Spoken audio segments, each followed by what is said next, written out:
29 तारखेच्या आंदोलनावर मनोज जरांगे पाटील ठाम आहेत। 28 तारखेला अंतरवाली सराटीमध्ये गाऱ्हाण घेऊन या।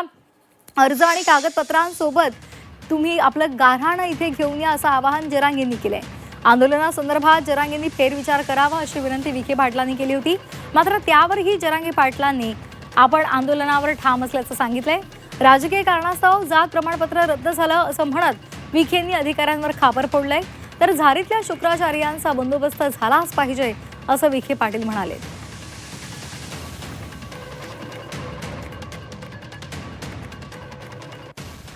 आम्ही त्यांना आता विनंती केलेली आहे की शासनाची भूमिका मांडलेली आहे।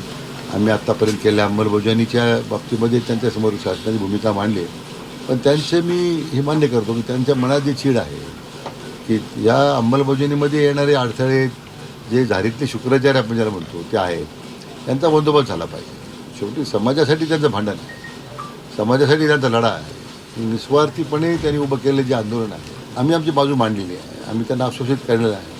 सरकारची भूमिका अतिशय स्पष्टपणे आम्ही जे शासन निर्णय करतो ते समोर मांडलेला आहे आणि त्यांना विनंती केलेली आहे। आता आपण सगळे मिळूनच पुढे आपल्याला घेऊन जायचं आहे। त्यांनीसुद्धा मला वाटतं आमच्या विनंतीचा विचार करावा आणि आंदोलनाच्या बाबतीमध्ये त्यांनी फेरविचार करावा। कोणत्या विद्यार्थ्यांचे पंजाबराव देशमुखांच्या माध्यमातून शिष्यवृत्त्या राहिल्यात, सारथीच्या कुठल्या योजना राहिल्यात त्याविषयी आपण चर्चा केली। निधी सगळा द्या महामंडळाचा ते पण सांगितलंय, सारथीला पण द्या म्हणून सांगितलंय।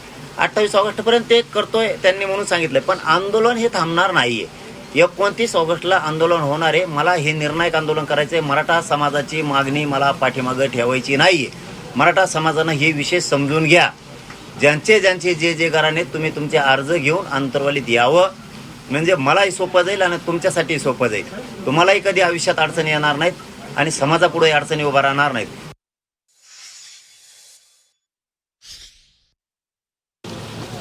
आता त्या अंमलबजावणीमध्ये काही अडचणी येत आहेत आणि त्यामुळे समाजाच्या भावना अतिशय तीव्र आहेत।